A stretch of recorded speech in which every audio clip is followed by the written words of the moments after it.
Fala, pessoal, quem fala comigo hoje é uma super profissional do jornalismo da TV brasileira, Leilane Neubart.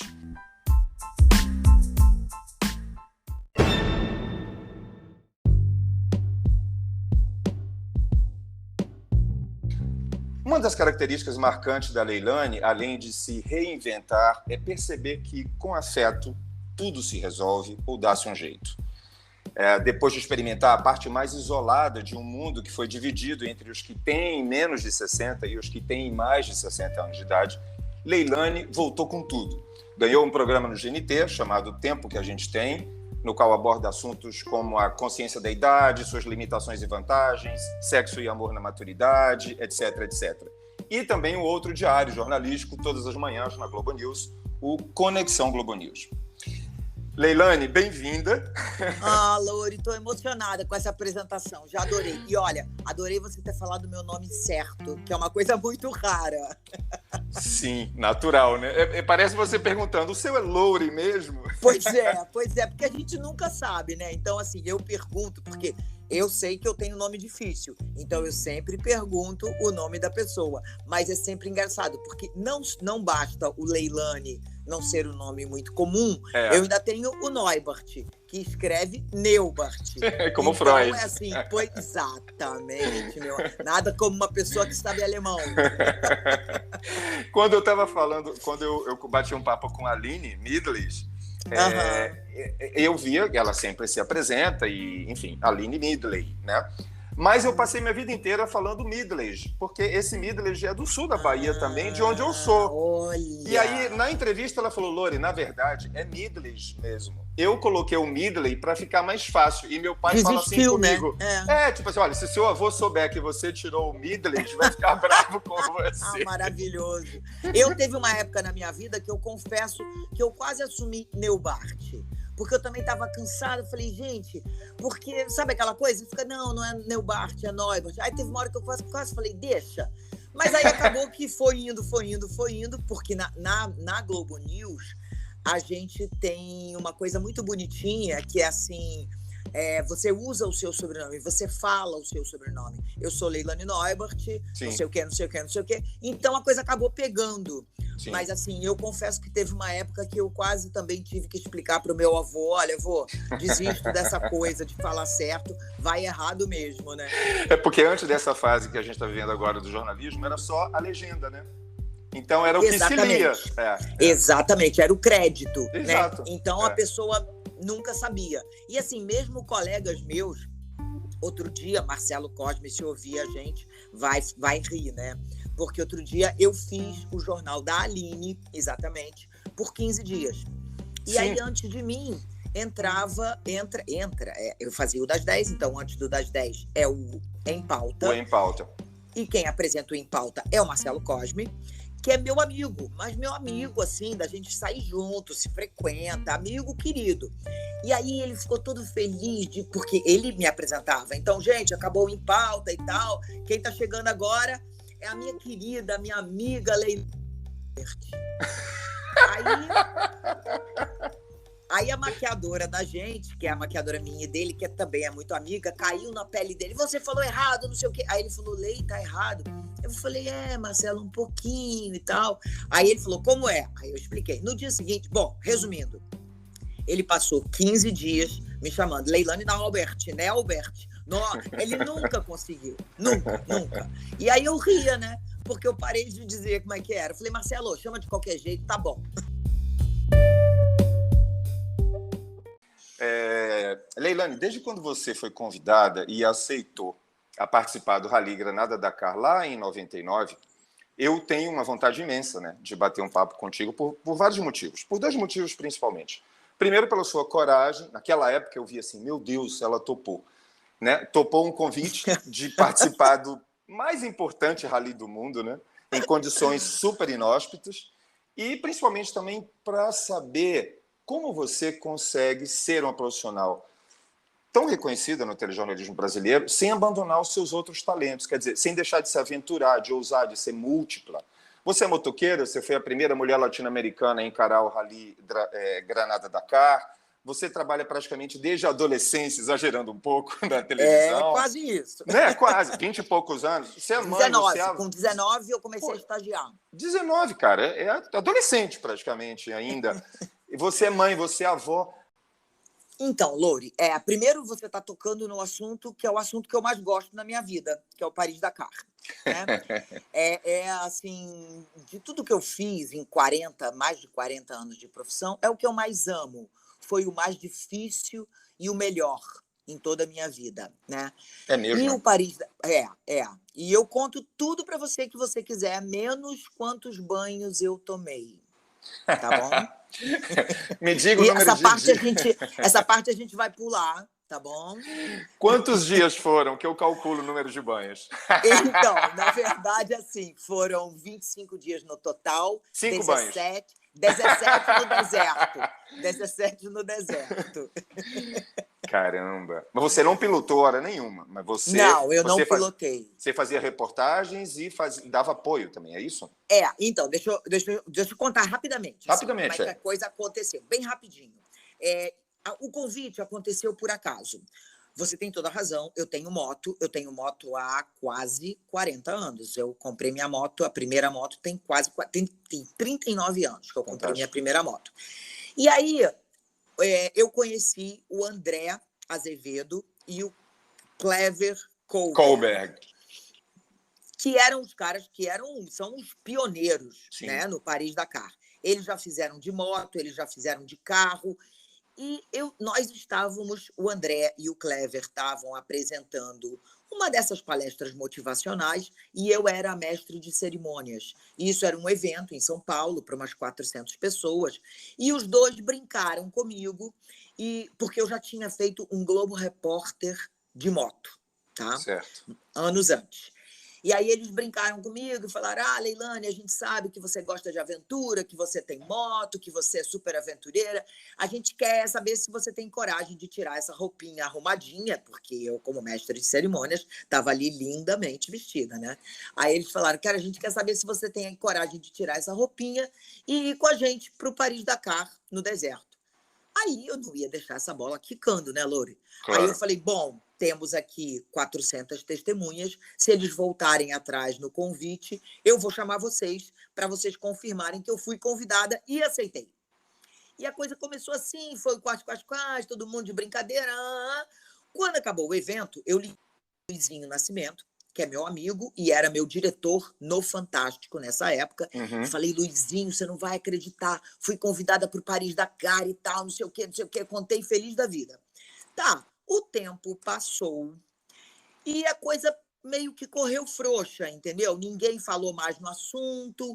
Eu, nessa época, era casada com o Petit, que foi meu marido por 22 anos, e o Petit, nessa época, ele foi, durante mais de 12 anos, diretor do Sport TV. Então, ele era diretor do Sport TV, o canal que transmitia o Paris-Dakar. Sim. Até então, porque a Globo não transmitia.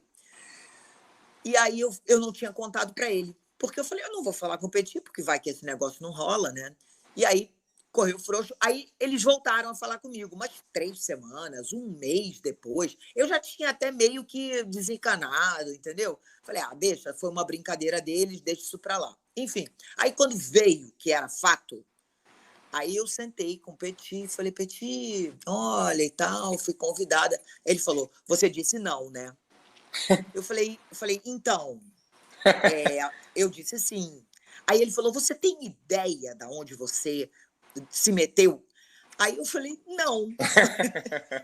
Aí ele falou, bom, então eu vou trazer. Na época era fita, né? Fita cassete. Sim, sim. Aí ele falou, eu vou trazer umas fitas para te mostrar o que é o Paris-Dakar.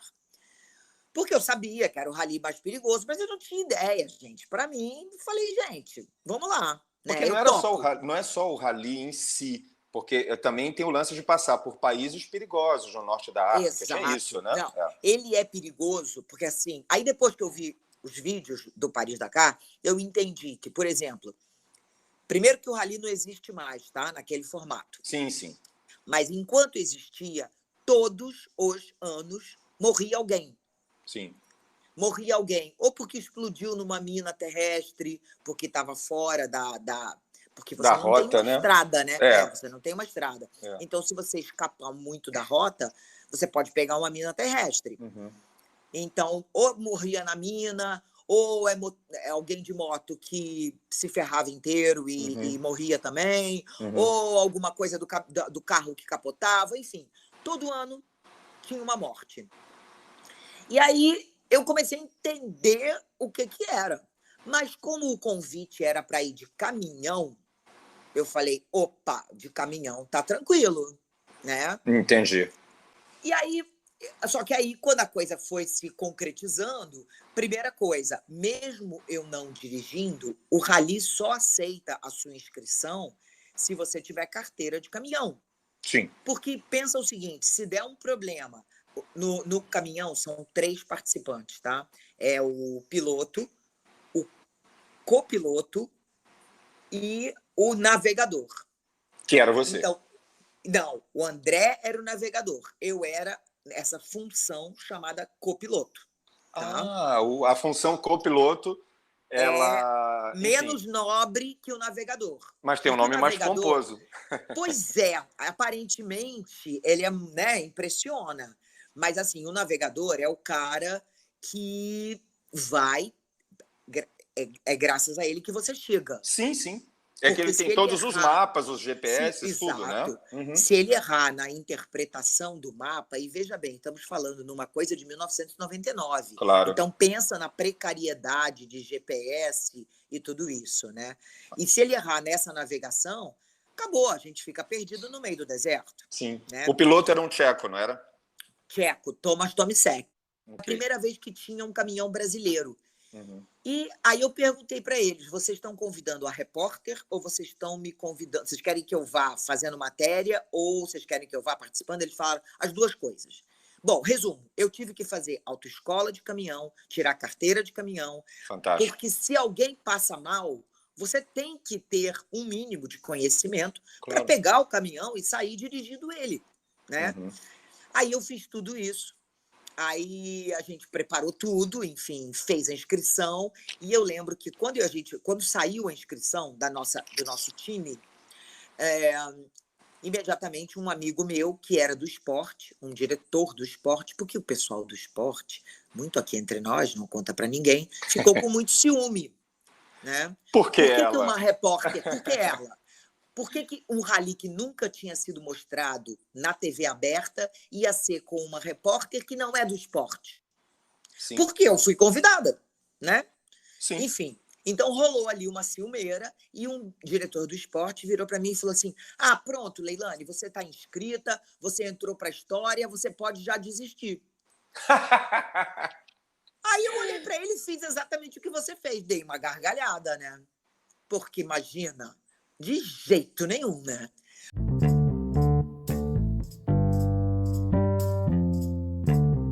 Eu achava, Louri, que eu ia com a minha câmera, eu tinha pedido uma câmera, falei, eu vou dentro do carro, vou filmar, quando eu achar um lugar bonito, eu vou pedir, para, por favor, para eu poder fazer uma filmagenzinha aqui, porque tá bonito. Eu não tinha a menor ideia, na verdade, entendeu? É um rally contra o relógio. Então, você não para, meu amor. Depois que largou, até a hora da chegada, é contra o relógio. Você não faz xixi, você não para, você não come, você não bebe, até E não toma banho. E não toma banho. Até que depois que acaba, comer e beber, você come e bebe. Eu falei para Veja isso na época, quando eu voltei, quando eles me perguntaram, e aí o rally e tal, eu falei, gente, o rally, ele é um programa de francês. Pouco banho e muito vinho, né? Porque toda noite tem vinho. É uma beleza. Sim. Você pode chegar lá e tomar seu vinho, não tem problema nenhum. Agora, gente, e banho? Não tem banho, né? Então, o que eu fazia? O pessoal brincava no rally que o nosso caminhão era o caminhão mais cheiroso do rally, porque eu levei toneladas daquela toalhinha de bumbum de neném, e toda noite eu tomava banho com aquela toalha. Eu gastava... aqueles lencinhos umedecidos. Era meu banho toda noite, né? Teve uma noite que a gente conseguiu um posto de gasolina perto de um aeroporto, enfim, e depois que a gente já tinha chegado, né? Porque você tem o trecho de competição e o trecho de ligação. O trecho de competição é contra o relógio, o trecho de ligação, não. Então, a gente parou, oba, tem banho, André, vamos embora, tem banho, graças a Deus tem banho. Aí você entra no banho. O que é o banho? Era um cano de água fria, a porta tinha um rombo onde passava um barbante que você fechava num pino, né? E eu falei, vai entrar um sujeito aqui, vai me estuprar, entendeu? Mas aí eu falei, bom, tudo bem, pelo menos é um banho. E era um banho de água gelada. Se você imaginar que o deserto à noite são 2 graus, 3 frio, graus, né? não é uma coisa muito agradável, mas ainda assim eu topei. O André foi um santo, ficou do lado de fora, vigiando a porta para mim, que tinha um buraco na porta. Era uma porta de madeira que tinha um gigantesco buraco. E foi ali que eu tomei o primeiro banho, né? Foi assim, nessas condições. Tudo que eu faço, Lori, eu faço com muita paixão. Eu acho que se não tiver paixão... Eu sou escorpião, sou aquela pessoa intensa. E a vida, para mim, é com muita cor, ou é preto e é branco. Eu não tenho, assim, eu não tenho cinza ou pastel. Eu gostaria de ser uma pessoa blasé, mas Ou eu não tanto sou. faz, né? Eu não sou uma pessoa mais ou menos, sabe? Eu escancaro a porta, escancaro as emoções. E eu gosto disso. Eu gosto de ser assim. Eu não acho ruim, não. É claro que eu doso as minhas emoções para aquilo não ser. Mas, assim, eu sou intensa no jornal, sou intensa no Paris-Dakar, sou intensa. Eu sou uma pessoa intensa. Então, e eu amo o que eu faço. Então, ao longo da minha vida, fazendo reportagem ou apresentando jornal, eu faço com muita. Ou criando filho, ou casando, ou, enfim, qualquer coisa que eu faço com muita paixão. Então encaixa bem uma pergunta minha, que ia ser a minha pergunta seguinte, depois do Dakar. É exatamente sobre isso. Você sempre demonstra, sem disfarçar, sempre demonstrou, né? Eu assisto você desde sempre. Desde que você era criancinha. Não. Eu já estava na faculdade. A sua indignação ao vivo na TV sempre foi uma marca sua, né? Você sempre fez caras quando você noticiou ou noticia algo que você tem repulsa, algo que você tem indignação. Então eu te pergunto, o que mais te provoca repulsa? Pergunta enorme, mas enfim. O que mais te provoca repulsa no mundo hoje? Nossa, muitas coisas, quase tudo. Muita coisa me provoca repulsa. Me provoca repulsa assim, a desigualdade, a falta de oportunidade de uma pessoa de estudar, de trabalhar, a falta de oportunidade da educação, a falta da oportunidade de ter um atendimento de saúde. Isso me revolta, o racismo me revolta, os maus tratos às mulheres me revolta. E no ser humano, no lidar do dia a dia, me incomodam a má educação, a grosseria, a deselegância. Não estou falando da roupa que a pessoa veste, tá? Estou falando da maneira como a pessoa se comporta. Me incomoda. Mas, assim, me incomoda muito. Me incomoda o desprezo pelo meio ambiente, o maltrato aos bichos, sabe? A falta de cuidado com matas, rios, a falta de saneamento no Brasil me incomoda, me revolta, me causa indignação, as injustiças me causam indignação. Então, assim, eu achei, sinceramente, eu comecei a trabalhar, eu tinha 19 anos quando eu fiz o meu primeiro estágio, né? Eu fui contratada... Na Globo de Brasília ainda? Na Globo de Brasília. Quando eu tinha 20, eu fui contratada. Então, assim, eu tenho 42 anos. Eu tinha 21 quando eu fui contratada, tá? 21. Então, assim, eu tenho 42 anos de profissão. E eu, sinceramente, achava que a essa altura da vida, eu achava que eu ia ver o Brasil bem. Eu achava que a gente... Hoje você tem naquela dúvida? Época, porque naquela época, o que acontecia? Eu comecei a trabalhar no final da ditadura. né? Então, era o final de tempos negros. E, assim, tempos de maldade, de crueldade, de tortura, de prisões. Era uma escuridão no sentido da liberdade, né? Sim, Então, iniciozinho dos anos 80. é, exatamente. Final dos 70, início dos 80. Foi em 1980 que eu fui contratada, Uhum. né? Então, a gente, naquela época, achava que se a gente conseguisse eleger o presidente, tudo estaria resolvido, porque a gente vinha de uma Seria, ditadura, claro. né? Todas as mazelas Tipo, por brasileiras pior que seriam fosse, seria resolvidas. muito melhor do que o que E se passava. não foi assim. Quer dizer, é melhor do que a ditadura, não há a É. menor dúvida, né? Porque não tem nada pior do que a ditadura e o fascismo e, enfim, qualquer um desses regimes controladores que cerceiam a sua liberdade. Mas Mas não acabou que foi foi o Sarney, suficiente. foi o Sarney. Exato. O Brasil é esse país, né? Que É, você acha que vai ser o Tancredo e é o Sarney. é. Então, assim, foi uma rasteira do destino já de cara, né? E a partir dali, a gente teve momentos melhores, momentos piores, momentos de esperança, momentos de desesperança, e a gente está patinando, né? Eu costumo dizer que a gente dá 3 passos para frente, É. 1 para trás, 2 para o Ou lado, mais, mais 1 para frente, mais 4 para para trás, trás. né? Então, É. assim, hoje eu fico pensando que se o Brasil estiver bem quando meu neto for profissional, eu já estou feliz.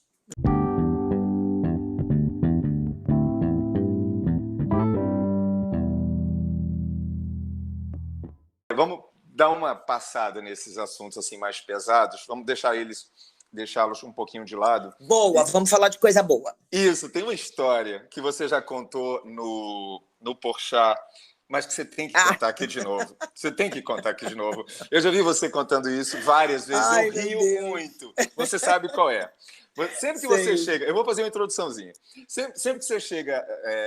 sempre que alguém chega até você no local público, né, dizendo que te conhece de algum lugar, tá? Você nunca diz, eu sou apresentadora de TV, meu amigo, sou repórter da Globo, sou apresentadora. Não. Você acha que isso seria meio presunçoso. Então você sempre diz, não, você me conhece da sua casa, porque eu entro na casa das pessoas e tudo mais. Isso é verdade, certo?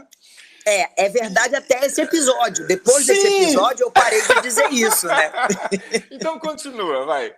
Aí tem uma história, você na Ponte Aérea Rio-São Paulo, no aeroporto. Isso, porque, na verdade, hoje em dia, com 40 anos de profissão, graças a Deus, as pessoas já sabem de onde me conhecem. Mas, assim, no começo da profissão, é aquela coisa, você entra na casa das pessoas e a pessoa olha para você e diz, eu cansei de ouvir, você estudou no Santo Inácio? Eu dizia, não.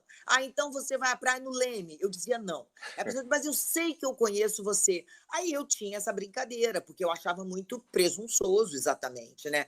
Então eu dizia, você me conhece da sua casa, daqui a pouco você vai lembrar. E aí as pessoas em geral lembravam, né? Só que isso aconteceu na Ponte Aérea. A Ponte Aérea era, na época, não sei se ainda é, porque depois da pandemia eu nem frequento mais a Ponte Aérea, mas era um lugar de muita azaração, gente. Fervilhava. E eu andava muito de avião, de Ponte Aérea, porque eu fazia muita matéria viajando pelo Brasil.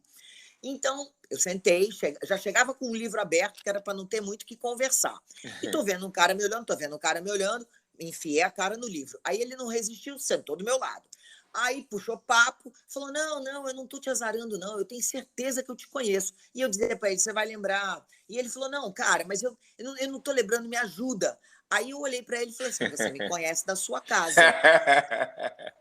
Aí, Louri, ele olhou para mim, ficou vermelho, e ele virou para mim e disse uma coisa surpreendente. Ele falou assim, você me desculpe, isso não me acontece todo dia. Aquele dia eu tinha bebido demais. Isso é muito bom. Aí, automaticamente, eu percebi que o cara tinha dado uma brochada, né, com alguém. Sim. Né? Aí eu falei, e esse alguém era você. Ele pensava que era eu. Claro, pensava. Aí eu virei para ele e falei assim, não, você está enganado. E aí ele continuava com um monte de desculpas. Você foi embora, não me deixou nem me explicar. Aí eu fiquei imaginando a cena. Eu lembro que eu ficava desenhando na minha cabeça a cena da moça que deve ter largado o cara lá na casa dele e deve ter batido em retirada, né? Porque ele dizia, você não me deu chance nem de conversar. E eu dizia para ele, não é nada disso, você está enganado, não é isso. Aí eu falei, eu sou repórter. Eu entro na sua casa na TV. Deu aquela sacudida, né? Cara, o cara ficou gélido, aí ele de vermelho, ele ficou branco. Ele virou para mim e falou assim, então você me desculpe. Levantou e saiu. Saiu. Caramba, porque aí ele tinha desnudado a alma, claro, né? Claro, ele já tinha se entregado, né? De corpo e alma. Né? Sim, mais corpo que alma. Exatamente. Aí depois disso, nunca mais eu falei esta frase. Para evitar problemas. Sim, você conhece da TV, meu amigo. Olha, não entro na sua casa, não. Isso. Eu apresento jornal, eu faço reportagem, eu digo claramente agora. Direto ao ponto. Leilane, não, mas é muito boa essa história, muito boa mesmo. Outra história que eu gosto muito, eu nem sei se você gosta de falar disso. Se você não quiser, você até fala assim, Lore, tira isso. É um momento já clássico do jornalismo, ao vivo, da TV brasileira, pelo menos para mim, porque eu adoro essas coisas. Isso aconteceu em 2018, foi quando o teu celular tocou em pleno ar. Não tem problema nenhum de falar disso. Não, beleza. Isso faz 4 anos, foi acho que em plena Lava Jato e tudo mais, e você não conseguia desligar e ficou pedindo desculpas até conseguir desligar. Mais interessante ainda foi que você continuou noticiando logo em seguida, como se nada tivesse acontecido, né? Exatamente. Tipo assim, foi a experiência de fazer muito ao vivo que contou naquele momento? Não, foi o pânico. 15 presos da Lava Jato. Desculpa. Oh, meu Deus. Desculpa. Em 18 dias, 15 presos da Lava Jato do Rio de Janeiro foram soltos pelo ministro Gilmar Mendes do Supremo Tribunal Federal. Eu tinha acabado de chegar dos Estados Unidos, tinha trazido um telefone novo para mim, então era um iPhone novo, que eu não sabia muito bem lidar com ele, o mais moderno, bababá. Sei. Enfim, e até hoje, eu não sei te dizer, aquilo era uma música. Meu celular não toca música. Ele tem um toque como qualquer celular. Uhum. E entrou uma música, só que esta música era Pagu, da Rita Lee, que é uma música que começa... Que lembrava o gemidão, né? O gemidão. Aí eu falei, cara, eu não tô acreditando. Não, e pior, para completar, eu estava falando dando uma notícia sobre um ministro do Supremo Tribunal Federal. Sim. Então era uma coisa assim de uma gravidade extrema. Suprema, uma gravidade suprema. Suprema. Eu só falei esse negócio do telefone novo porque justamente eu não conseguia desligar, eu não entendia o que estava tocando. E aí eu tentei desligar o telefone, só que esse telefone desligava de uma maneira diferente. Você tinha que apertar 2 botões e não um, como o meu antigo. Então eu não conseguia desligar. Então, sabe assim, tempestade perfeita? E aí eu falei, bom, eu vou pedir desculpa e vou continuar. É o que eu posso fazer, né? E só que aí virou meme de todo tipo. Claro. E eu adorei, assim, a ponto da Ludmilla botou a música dela, aí me escreveu, falou, Leilane, obrigada por divulgar minha música. Aí foi uma farra. Aí eu escrevi, Lud, conta comigo. A hora que você precisar, divulgo mais. Enfim, foi uma farra sem tamanho. Todo mundo brincou, virou meme. Mas, graças a Deus, as pessoas tiveram um lidar muito humano, gentil, né? muito engraçado.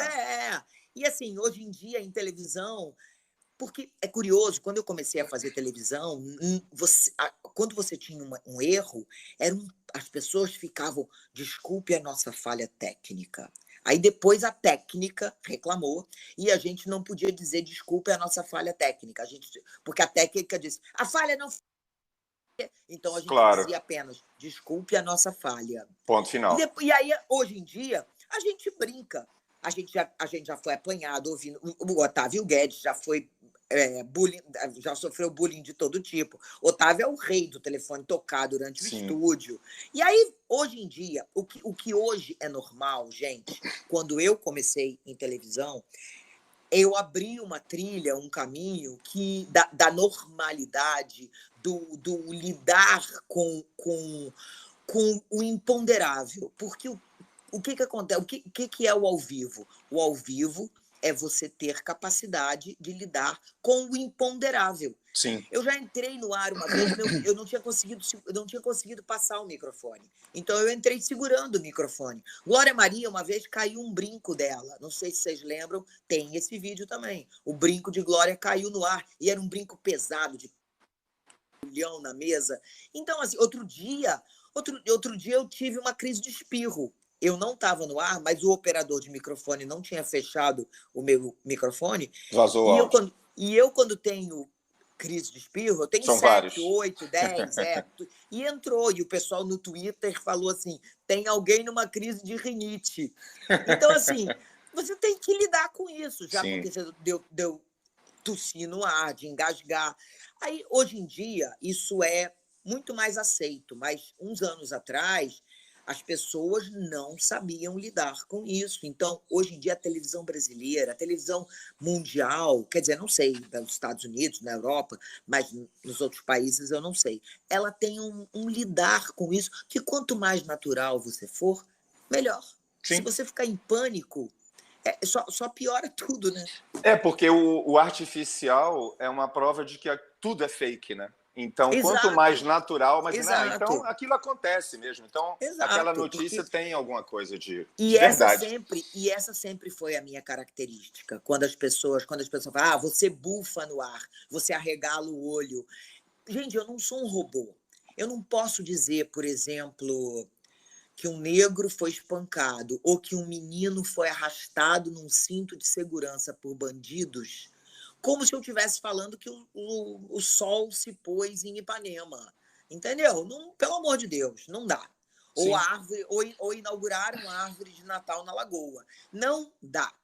Então, assim, isso não é ser parcial, isso é ser humano. Sim, sim. É verdade. E o conceito de imparcialidade também é muito maluco. Opa! Né? Porque muito maluco. O ser humano muito. não é e nunca será imparcial pela natureza do ser humano. Exato. Quando você corta o cabelo, você está sendo parcial. Quando você escolhe uma roupa, você está sendo parcial. A vida inteira você está... Porque, na verdade, ser parcial é fazer escolhas. Fazer escolhas. E a gente faz milhares ao longo do dia. Exato.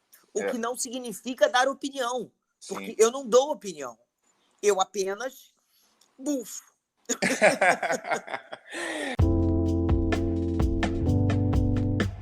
Vamos falar um pouco agora sobre etarismo ou idadismo, como estão falando agora, né? Você tem um programa chamado O Tempo que a Gente Tem. Exato. E eu queria que você falasse o que você quisesse a respeito, mas principalmente uma pergunta que eu queria fazer para você. O que você deixou de fazer e o que você começou a fazer depois que você passou a ser 60 mais, o danado do 60 mais? Bom, então, a primeira coisa que eu deixei de fazer foi que eu deixei de trabalhar por 1 ano e 4 meses, né? Por causa da pandemia. Sim, é verdade. Nunca na minha vida eu tinha ficado sem trabalhar. Quando eu tive filho, eu tive 2 homens, eu fiquei em licença maternidade e voltei em seguida.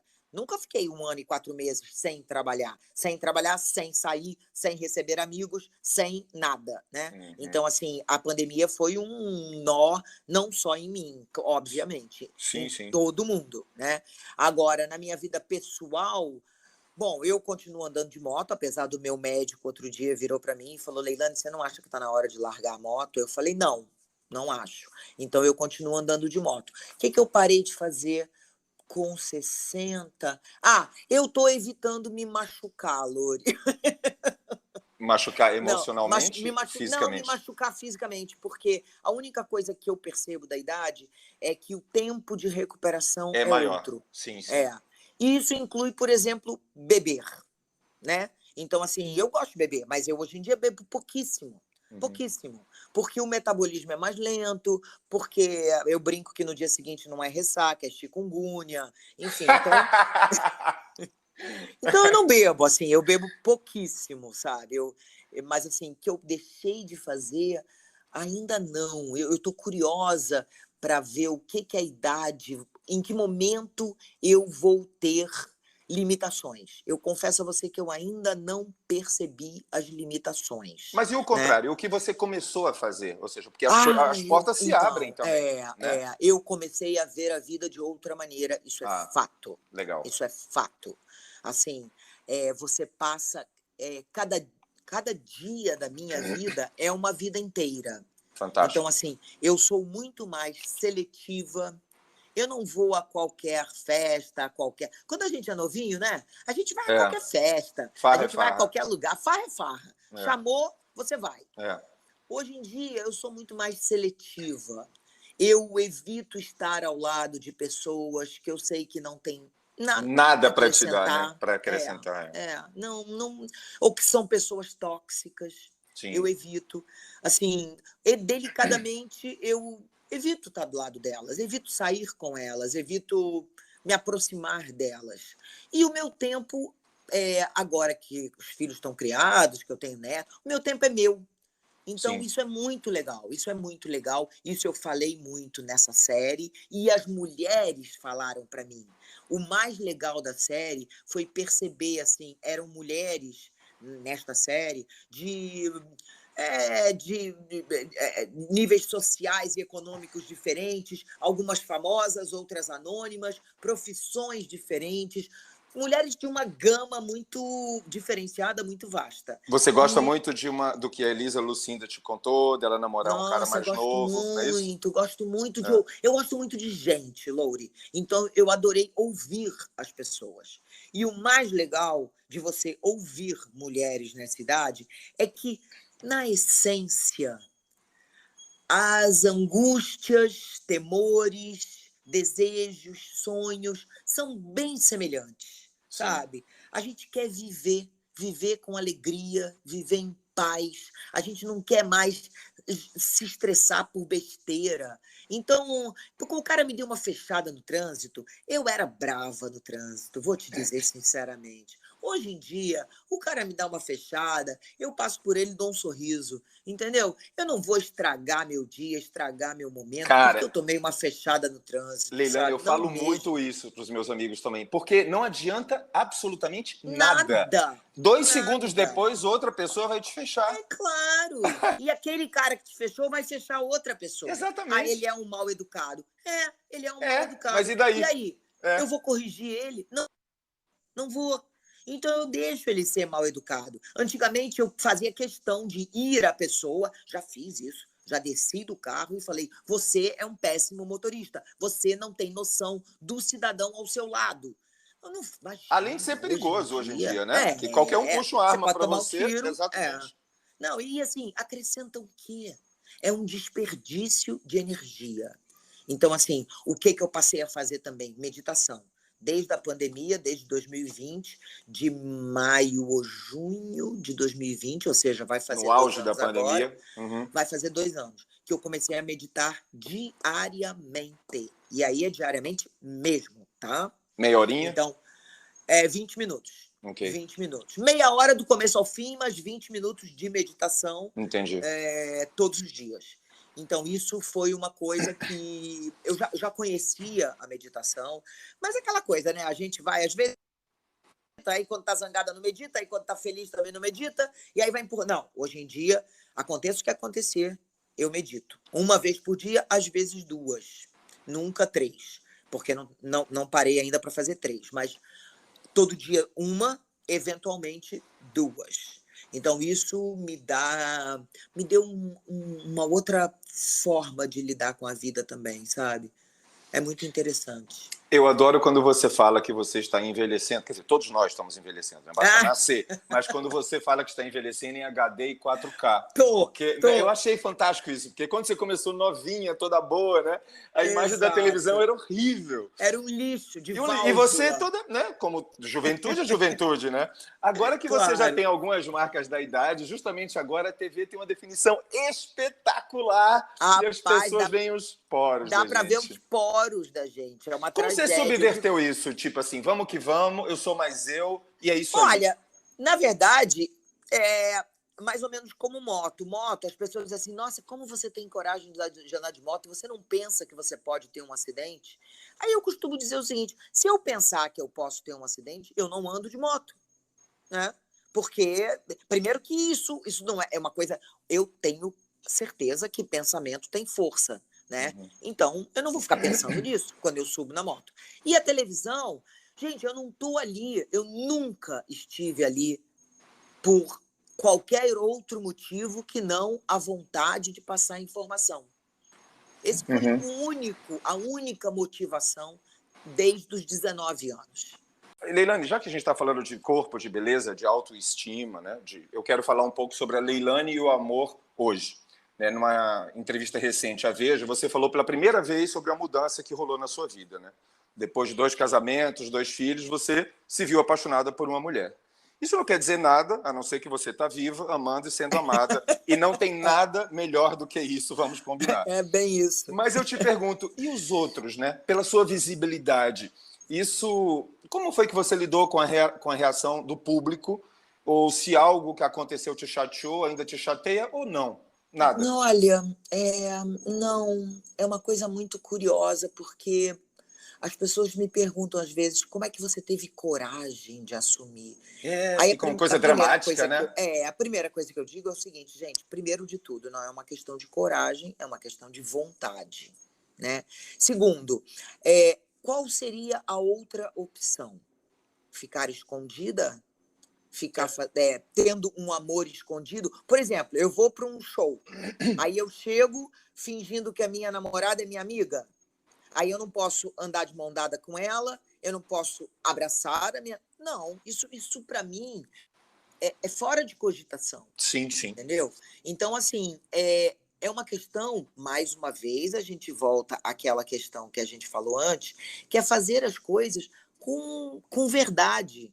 Eu faço as coisas que eu acredito. Eu amei muito meus 2 maridos. Eu tive 2 casamentos. O Petit eu amei por 22 anos, fui casada com ele. Amo o Petit até hoje. A gente é amigo, a gente se encontra no aniversário do neto, a gente é amigo. Mas o casamento como estrutura familiar, acabou. Sim. Aí eu descobri um outro tipo de amor, né? As pessoas... Eu juro para você, eu nunca enfrentei assim, uma discriminação.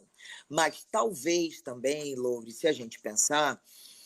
Para algumas pessoas no Instagram falam uma besteira ou outra que eu confesso a você que eu nem leio, eu passo batida. Sim. Nem esse tipo de comentário, crítica de quem eu não conheço, como diz o Drauzio Varela, se o ser humano se preocupa com quem outro ser humano dorme ou ama, esta pessoa que se preocupa é que precisa de análise. Absolutamente. Né? Então, assim, quem se preocupa com quem eu amo, essa pessoa está precisando ver a vida dela. Porque vamos combinar que a minha vida não tem nada a ver com ela. Então, quando eu me vi apaixonada por uma mulher, eu conversei com os meus filhos. Eu já estava separada do meu marido e conversei com os meus filhos, que eram as pessoas a quem eu devia uma satisfação. São pessoas que eu amo e que eu queria que soubessem por mim. Claro, né? Pela consideração. Agora, fora isso, ninguém paga minhas contas, entendeu? Eu só queria mesmo, tinha curiosidade para saber se tinha alguma coisa, alguma história, alguma coisa assim que tinha te chateado. Não, nunca. Você acredita? Nunca. Eu nunca sofri uma discriminação. Eu acho que tem a ver também com a sua postura, Leilane. É óbvio eu que acho tem. Que tem a ver com a maneira livre como eu lido com isso. Assim, às vezes as pessoas dizem, Leilane, vamos fazer uma matéria com a sua namorada. Eu digo, não, gente, sabe por quê? Porque se eu tivesse um namorado... Ninguém ia fazer matéria com o namorado. Só se ele fosse um cara famoso, um artista. Não é o caso, entendeu? Então por que vai fazer uma matéria com a minha namorada? Não. Vocês fariam se fosse um namorado comum? Não. Então, sabe assim, a gente tem que tratar essas relações, amar uma pessoa, não tem a ver com o sexo que ela tem a ver com a pessoa que ela é. Absolutamente. Eu particularmente, eu costumo dizer que se eu tivesse que... Eu detesto essa coisa de caixinha, mas se eu tivesse que me encaixar em alguma caixinha, sim, eu sou bissexual, porque eu não tenho nada contra homem. Né? Então, eu Gosto de mulher, gosto de homem. Agora eu estou namorando mulher, sim. Ah, vai ser assim a vida inteira? Gente, eu não sei, né? Sim, quem que sabe de amanhã, Quem né? é que Quem sabe? Se sabe? alguém me dissesse, Leilane, você aos 50 e poucos anos vai ter um relacionamento gay, eu diria, você tá maluco. Você tá maluco. Isso não vai acontecer comigo. E aconteceu, entendeu? Então, assim, a vida, eu brinco que nesse momento eu tinha separado já há algum tempo e eu mentalizava assim, sabia muito as coisas que eram importantes para mim. E eu pedia muito a Deus um amor que me fizesse isso, aquilo, que fosse assim, assado. Aí eu brinco que eu expliquei tudo direitinho para Deus. Eu só esqueci de dizer que era homem. Aí Deus mandou uma mulher. Aí eu falei, bom, então tá, né? It is what it is. Então tá bom. Muito bom. A gente está começando a reta final de nossa conversa, né? E eu costumo dizer, apesar de eu estar adorando e querer continuar muito, mas enfim, a gente ainda tem papo. E eu costumo dizer, Leilane, que o meu podcast tem 2 objetivos básicos que sempre devem estar caminhando juntos, que é divertir e informar ao mesmo tempo. Então eu fiquei pensando, o que é que eu posso perguntar para a Leilane para fazer a Leilane se divertir antes do nosso papo acabar? Nossa, já me diverti muito. Só de lembrar do Paris da Casa, já me diverti muito. Então, assim, são 3 perguntas bem infames, mas que você vai ter que responder, mesmo que você invente a resposta. Ah, meu Deus, tá bom. Tá? Vamos lá? Vamos. É muito infame mesmo. Ah, meu pai. Por que o Exalta Samba toca pagode e o Zeca Pagodinho canta samba? Porque no Brasil a gente diz, como é que é? Tem uma coisa que eu adoro, como é que é? Ai, esqueci, peraí, Loura, deixa eu lembrar como é. Muito é pouco, pouco é muito, como é que é aquela coisa? Pois não quer dizer sim, pois sim quer dizer não? Né? Não, além de pois não quer dizer sim, pois sim quer dizer não. É uma boa resposta, também, hein? Pois não quer dizer sim, pois sim quer dizer não. E porque você tem também só preto sem preconceito. Enfim, a gente tem uma série de nomes aí. Adoro essas coisas, adoro. Então, a segunda. Por que o golpe se chama Boa Noite, Cinderela, se quem dorme é a Bela Adormecida? Porque quem aplica são os 7 anões. Boa, muito boa. E, finalmente, a última das infames. Por que a calça do Incrível Hulk não rasga quando ele se transforma? Maravilhoso, maravilhoso. Maravilhoso. Gente, muito bom. Aí ia ser no vídeo, aquele canal de pornô, no canal adulto, né? Como é que chama? Sex Time. Sex Time. Aí eu ia estar no Sex Time. Pô, fantástico. Leilane, perdão por essas perguntas imbecis. É só pra gente... Enfim, é uma curtição só. Quero agradecer, quero pedir às pessoas que tenham mais amor. Parece uma coisa, que coisa chata essa mulher falando de amor. Não, gente, amor é fundamental. Se você tiver amor, você vai tratar o outro bem, você vai se tratar bem, né? Amor e respeito. A gente está vivendo um momento em que os valores estão sendo muito colocados de lado. E eu acho que é preciso recuperar alguns valores da vida: ética, amor, respeito às pessoas, a maneira como as pessoas são, ao que elas pensam. O fato da outra pessoa pensar diferente de você não a torna um inimigo seu. É apenas uma pessoa diferente de você. Então eu desejo sinceramente que a gente consiga ter mais equilíbrio, mais amor, mais respeito, sabe? Uns pelos outros, que a gente respeite o meio ambiente. E eu, sinceramente, o que eu mais quero na minha vida é, antes de morrer, ver um Brasil melhor. É o que eu mais quero. Com mais igualdade, com educação, com justiça, com saúde, com encanamento, esgoto, água para todo mundo. E a floresta amazônica de pé, os rios sem poluição. Isso era, se alguém me perguntasse o que você deseja, isso é o que eu desejo na minha vida. Fantástico. Bom, falar mais o que, pessoal? Com esse show de carisma, com esse show de sensibilidade, com esse show de inteligência, com esse show de profissionalismo e muito mais, a gente termina aqui a nossa conversa, o nosso papo com a incrível Leilane Neubert. Leilane, muito obrigado mesmo. Loure, querido, muito obrigado a quem está ouvindo a gente, o que quer que esteja fazendo, muito obrigada por esses minutos de atenção. E olha, sigam acreditando, tendo esperança, porque é só o que a gente pode ter de positivo. Fantástico. Muito obrigada. Obrigado a você, Leilane. Bom, até o próximo grande. papo, pessoal. Obrigado, Tá Leilane. bom. Obrigado. Um Beijo, grande querido. abraço do Lore. Obrigada pelo convite. Imagina. Até breve. Beijo. Até breve. Beijo.